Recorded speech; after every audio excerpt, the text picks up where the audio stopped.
Hi, it's Laura again at Hyperstamper. Today's antique junk journal is actually a double journal. I love doing these and I was very inspired today. So I've got a junk journal here on top of a junk journal. And on top of the junk journal is this antique circa 1905 postcard with a really funny little message. It looks like this young person was practicing some interesting fonts. Miss Nellie Palmer from Mount Vernon, and it says, "Cheer up, don't look so cranky." Just thought that was hilarious, but it's a really beautiful postcard. It looks commercial because it's in such good condition, but it's about 120 years old. Now, this book that it's mounted on top of is King Henry V, and this was printed in 1918, so 106 years old. And I've just ribbon tied this, and inside here we have the original store where it was bought. I've got like a 1926 Cupid doll pattern pocket and a journaling tag. I've got antique buttons tucked into some lace here. Some fun clusters. These are the original pages of this little treasure. And this is some paper from 1889 with one of my pressed flowers on top inside of an 1890s image from a antique book. And then I just got a journaling spot here, and I love this handmade sort of like a family tree thing of Edward III. Maybe some homework somebody did along the way. So I love this. And then we go to the main event, which is the large junk journal underneath all of this. I've got some vintage crochet here. I've got the original first chapter page here. And then some 1940s children's book pages. This pocket here is just stuffed. We've got an antique transit tickets here. And this is an old book, interior book cover. And it's got some fun images on it. It's a journaling tag.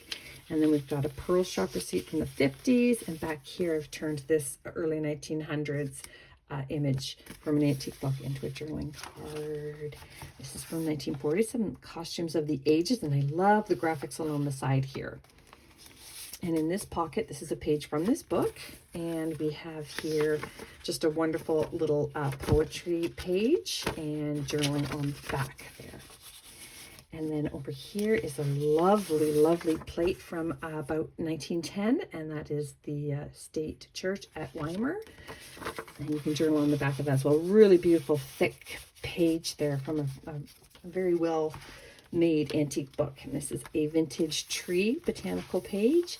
And this is from a 1950s geography book. That is Edinburgh Castle. Isn't that fun? I love this down here, pulled from an antique book yesterday and today, which is fun for a journaling book. And this is an English countryside page here, Poles Ferry, and more vintage children's book pages and botanical pages. Isn't that a gorgeous castle image from the early 1900s? This is the spine of this book here. As you can see, the book is this Girl Scouts rally, and I put that on a magnet so that you could see that original cover there. Isn't that neat? And so that's the spine that just totally pulled off of it when I acquired the book, and I could not save it. So there's a vintage botanical page, 1950s crochet page. This is really cool. This is more of the tracing paper I got, and you can see the perforations in there that somebody's rolled on. This is from a 1930s children's book there. Tracing paper, embroidery paper. This is from the early 1900s. A lovely color plate there. Shane Rafferty. And that's a vintage doily piece there. And we've got a hidden journaling space there. And that's my thing that I like to do with my journals. Hide spots. And then this here is from 1895. Look at this. Raise the schoolhouse flag. I was going to put this in a teacher's journal, but I wanted to share this so that you didn't have to buy a whole teacher's journal to get some really fun old teacher things. But look at this wonderful kangaroo with its children on the bicycle. I just love this piece. It's really wonderful. Whoever owns this journal is going to really enjoy looking at that piece. 1940s children's book page here. Some kittens and dogs. And another vintage tree book page. This is from the very early 1900s. I love this photograph here. and you can journal on the back. It's thick enough that didn't crumble. It's the interior spine of an antique book, and this is one of my flinch cards, which I absolutely love, and that is the number 6 journaling card there. And this is one of these antique research papers, handwritten, that you can journal on the back of that as well. And this is a page from the 1800s, says pictures of memory. I love that poem. It's very beautiful. This is from a budgie book. And isn't that sweet? Those are finches and silver bills. And then this is from the early 1900s as well. A beautiful color plate there of a tiger. They were obsessed with tigers and wild animals from Africa, because it was something we didn't have here. And then this beautiful antique book page here. I love the image of the mother and the child there. Another 1880s ledger page, very brittle because it's so old. And then I turned it into a pocket to give it some sturdiness. And then this is a 5-year diary page from 1937, a September page in there. 1955 map of highways of America. And this is a Prussia, the Madame Pompadour, and some journaling space on the back. This is another hand-typed research paper here, which I love the yellow paper. I love all the typos. This is from 1923, and that is a children's book page. What a great image, eh? The cow and the crow. I just love it. And the sunshine brown, love it. You can journal on the back of that one as well. And then in this pocket here, I've got this wonderful plate here from an antique bird book. That is Crows and Jays. That one is a magpie. They're the ones that talk, I believe, a lot. And then this is a vintage music sheet here, and I put one of my 1950s bingo cards in here. And you can have fun with that, journal on that as well.